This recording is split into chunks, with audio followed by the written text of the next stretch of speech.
ሊቃናተ ነድ ዘሰማያዊት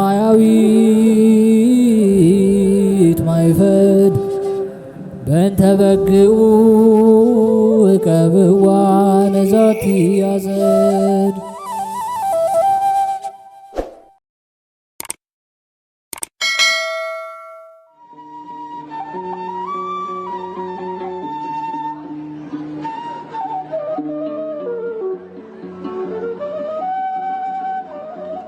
በስመ አብ ወወልድ ወመንፈስ ቅዱስ አሐዱ አምላክ አሜን። ሰላም እንደምንቆያችሁን ውድ ሊቃናት ሚዲያ ቤተሰቦቻችን አሜን። እግዚአብሔር ስሙ ከዘላለም እስከ ዘላለም የከበረ የተመሰገነ ይሁን። በዛሬ ቪዲዮ ይዘንላችሁ የቀረብነው የካቲት 29 የሚነበብ ስንክሳር ሲሆን ለዚህ ቁም ነገር አዘል ቻናል አዲስ የሆናችሁ እህት ወንድሞቻችን ቻናሉን ሰብስክራይብ በማድረግ እንዲሁም አዳዲስ ቪዲዮ ቶሎ ወደ እናንተ እንዲደርሳችሁ የደወል ምልክቷን በማብራት ቤተሰብ እንድትሆኑ ከወዲሁ የአክብሮት ግብዣችንን አቀረብን። ወደ ቪዲዮ እንሂድ። መልካም ጊዜ። የካቲት 29 የሚነበብ ስንክሳር የጌታችን የኢየሱስ ክርስቶስ የልደቱ መታሰቢያ። የካቲት 29 በዚች ቀን ከእመቤታችን ከቅድስት ድንግል ማርያም በሥጋ ለመወለዱ ለክብር ባለቤት ጌታችን ኢየሱስ ክርስቶስ የልደቱ በዓል መታሰቢያው ነው። ከቸር አባቱና ይቅር ባይ ከሆነ መንፈስ ቅዱስ ጋር ለእርሱ ክብር ምስጋና ይሁን ለዘላለሙ አሜን። ዕረፍቱ ለቢላካሬዎስ። በዚችም ዕለት የአርሞኒ ሀገር ኤጲስቆጶስ የከበረ ቢላካሬዎስ በሰማዕትነት ሞተ።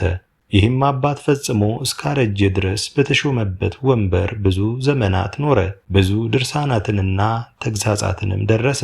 እኒህም ስለ ከበረች የልደት በዓልና ስለ እመቤታችን ቅድስት ድንግል ማርያም፣ ስለ ሞትና ስለ መቃብር፣ በኃጥአንም ላይ ስለሚደርስባቸው ስቃይ፣ ስለ መድኃኒታችንም የረቀቀ ጥበብ፣ ስለ ከበሩ በዓላትም ናቸው። ሕይወት በሆኑ ትምህርቶቹም ብዙ ነፍሳትን መስዋዕት አድርጎ ለእግዚአብሔር አቀረበ።